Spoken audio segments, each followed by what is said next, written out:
اس وقت جو ملک کی صورتحال ہے وہ سب کے سامنے ہے.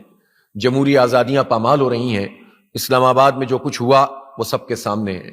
کسی ایک انسان کا قتل بھی انسانیت کا قتل ہے قرآن کے مطابق.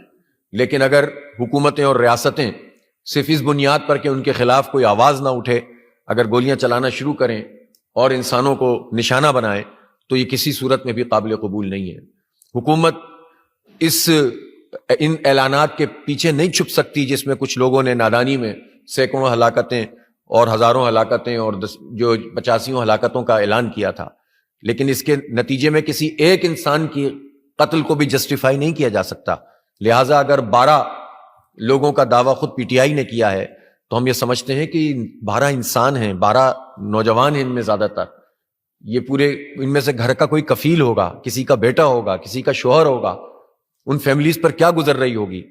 اور ایک ایسی چیز میں تصادم کا راستہ اختیار کر لیا جائے اور ریاست اور حکومت اس میں شامل ہو جائے تو یہ کسی صورت میں بھی قابل قبول نہیں ہے.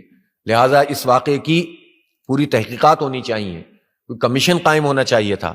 لیکن اب تک بجائے اس کے کہ حکومت یہ کام کرتی، حکومت کو تو اس سے فرصت نہیں ہے کہ وہ کہے کہ کوئی آدمی بھی نہیں مرا.